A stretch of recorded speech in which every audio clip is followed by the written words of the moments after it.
ઘણા સમયથી હું જોતો આવ્યો છું કે ભાઈ અમારા ઠાકોર સમાજને આ લોકો ઇગ્નોર કરી રહ્યા છે.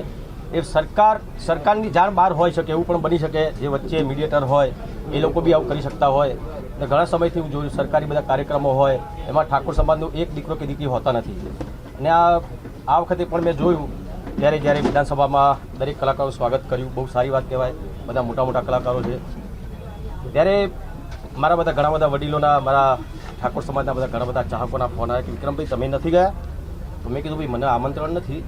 સરકારી કામ મળવાની કોઈ સવાલ, મારો સમાજ આટલો મોટો છે બરાબર, મને કે મારા ઠાકોર સમાજના કલાકારો કંઈ સરકારી કામ નહીં મળે તો એ કંઈક ભૂખે નહીં બેસી રહેવાનું બરાબર. એટલે એ વાત ના, તમે ખોટી વાત કરો છો, એ વાત ના કરશો બરાબર. તમે કીધું ફિલ્મી કલાકાર, પણ મેં ક્યાં કીધું ફિલ્મી કલાકારને તમે બોલાવો? મને બોલાવો એવું મેં કીધું જ નથી. હું ફિલ્મી કલાકાર છું, સાથે સાથે ગાયક કલાકાર છું, ભજન પણ ગાઉં છું, સંતવાણી પણ કરું છું, માતાજીના ગરબા પણ ગાઉં છું બરાબર. ખાલી ફિલ્મી કલાકાર નથી. સરકાર બોલાવશે ત્યારે તો ઠીક વાત છે, પણ મારો સમાજ કહે છે કે એ જે કહે છે એમ કરીશ. ને ચલો તમે તો મેં કીધું ભાઈ મને એ નથી બોલાવતા તો એમની મરજીની વસ્તુ હશે. હું એમને નહીં ગમતો હોય, લોકો તો મને બધા તમે બધા સુપરસ્ટાર કહો છો, પણ એમને હું સુપરસ્ટાર નહીં લાગતો હોય. એક સામાન્ય સિંગર ઠાકોર સમાજમાંથી આવતો એક છોકરો છે, એનું ક્યાં વેલ્યુ હોય એ લોકો એવું માનતા છે કદાચ.